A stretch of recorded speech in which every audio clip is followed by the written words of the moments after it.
Hello, അസ്സലാമലൈക്കും. അപ്പം ഞാൻ ഇന്ന് വന്നിട്ടുള്ളത് നമ്മുടെ തുളസിയുടെ ഇലയും അതുപോലെ തന്നെ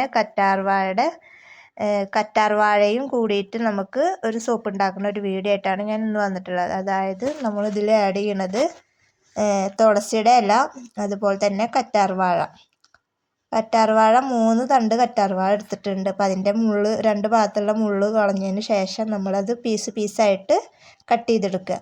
അപ്പം അതിൻ്റെ തൊലി ഞാൻ കളയണില്ല. തൊലിയും കൂടെ ആഡ് ചെയ്തിട്ടാണ് ഞാൻ മിക്സിയിലിട്ടിട്ട് അതും തുളസിയുടെ ഇലയും കൂടെ അരച്ചെടുക്കുന്നത്.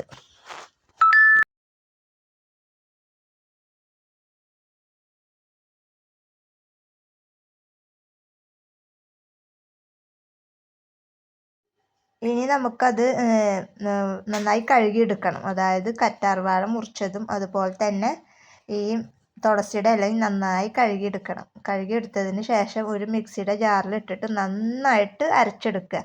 നന്നായി ഒരു കഷ്ണം പോലും ഇങ്ങനെ ബാലൻസ് ആയിട്ട് കിടക്കരുത്. അതുപോലെ നല്ല ഇതിൽ അരച്ചെടുക്കുക. അത് അരച്ചെടുത്തതിന് ശേഷം ഞാനത് അരിക്കണമൊന്നുമില്ല. അതങ്ങനെ കംപ്ലീറ്റ് ആയിട്ടല്ല, 2 ടീസ്പൂൺ ഇതാണ് ഞാൻ ചേർക്കുന്നത്.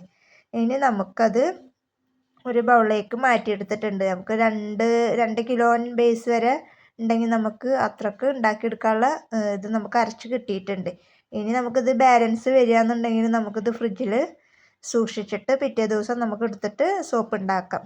പിന്നെ എല്ലാവർക്കും അറിയാമല്ലോ, തുളസിയുടെ സോപ്പ് എന്ന് പറഞ്ഞാൽ നമുക്ക് വേറെ ഫ്രാഗ്രൻസ് ഒന്നും ഒഴിക്കേണ്ട ആവശ്യമില്ല. ഈ തുളസിയുടെ ഇല ഇട്ടിട്ട് തന്നെ ചെയ്ത് കഴിഞ്ഞാൽ നല്ലൊരു മണമാണ്.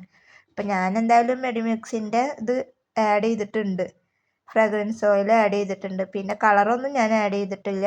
ശരിക്കും നമ്മുടെ തുളസിയുടെ ഇലയും കറ്റാർവാഴയും കൂടെ അരച്ച് കൂട്ടിയതാണ് ഞാൻ. കളറൊന്നും ആഡ് ചെയ്തിട്ടില്ല. അതാണ് അതിൻ്റെ കളറ്, ഒറിജിനൽ കളറാണത്. അപ്പോൾ നമ്മൾ കളറും കൂടെ ആഡ് ചെയ്യുകയാണെങ്കിൽ ഒന്നും കൂടെ പച്ചയായിട്ട് കിട്ടും. അപ്പോൾ ഞാൻ അതൊന്നും ചെയ്തിട്ടില്ല. യാതൊരു കെമിക്കലും ചേർക്കാണ്ട് നമ്മുടെ വീട്ടിലുള്ള സാധനം വെച്ചിട്ട് നമുക്ക് ചെയ്തെടുക്കാൻ പറ്റിയിട്ടുള്ള ഒരു സംഭവമാണ് ഞാൻ നിങ്ങളെ കാണിക്കുന്നത്.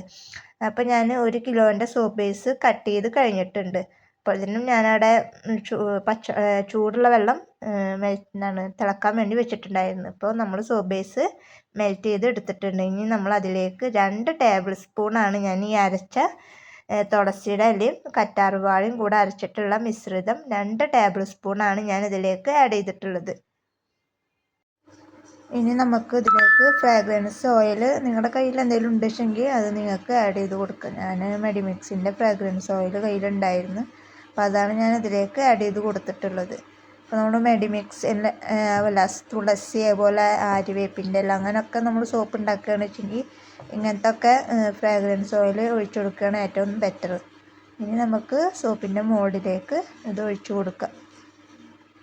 ഇനി നമുക്കത് സെറ്റാക്കാൻ വെക്കാം. അപ്പോൾ ഇതിന് 2 മണിക്കൂർ 1.5 മണിക്കൂർ ആകുമ്പോഴത്തേനും അത് സെറ്റായിട്ട് കിട്ടിയിട്ടുണ്ട്. ഇനി നമുക്കത് ഓരോന്നായിട്ട് മോൾഡിൽ നിന്ന് എടുത്തിട്ട് ഞാൻ നിങ്ങൾക്ക് കാണിച്ചു തരാം. അപ്പോൾ നിങ്ങളെല്ലാവരും ട്രൈ ചെയ്ത് നോക്കുക. തുളസി നമ്മുടെ വീട്ടിലൊക്കെ ഉണ്ടാവുമല്ലോ. അപ്പോൾ ആ തുളസിയുടെ ഇലയും അതുപോലെ തന്നെ കറ്റാർവാഴൊക്കെ ഉണ്ടെന്നുണ്ടെങ്കിൽ ഇങ്ങനെ ഒക്കെ ചെയ്ത് നോക്കുക. ഇനിയിപ്പോൾ ഇതിൻ്റെ പിന്നാലെ തന്നെ ഞാൻ പപ്പായയുടെ സോപ്പും ഈ ഒരു വീഡിയോ എടുക്കുമ്പോൾ തന്നെ പപ്പായയുടെ സോപ്പ് ഉണ്ടാക്കിയിട്ടുണ്ട്. അതുപോലെ തന്നെ കന്നിക്കൂർക്കയുടെ സോപ്പൊക്കെ ഉണ്ടാക്കിയിട്ടുണ്ട്. അപ്പോൾ ഞാൻ എല്ലാം കൂടെ ഒരു വീഡിയോയിൽ ഉൾപ്പെടുത്തിയിട്ടില്ല. ഘട്ടം ഘട്ടമായിട്ട് ഇടാമെന്ന് വിചാരിച്ചിട്ട് അതിൻ്റെ ഒക്കെ വീഡിയോസ് ഞാൻ എടുത്ത് വെച്ചിട്ടുണ്ട്. അപ്പോൾ എല്ലാവരും ട്രൈ ചെയ്ത് നോക്കുക. അപ്പോൾ നിങ്ങൾക്ക് എന്തെങ്കിലും അഭിപ്രായം ഉണ്ടെങ്കിൽ അത് കമൻറ്റ് ബോക്സിൽ അറിയിക്കുക. വീഡിയോ ഇഷ്ടപ്പെട്ട എന്തായാലും ലൈക്ക് ചെയ്യുക, ഷെയർ ചെയ്യുക, കമൻറ്റ് ചെയ്യുക. അപ്പോൾ അടുത്ത നല്ലൊരു വീഡിയോ ആയിട്ട് ഞാൻ വീണ്ടും വരാം. അതുവരേക്കും ബൈ ബൈ.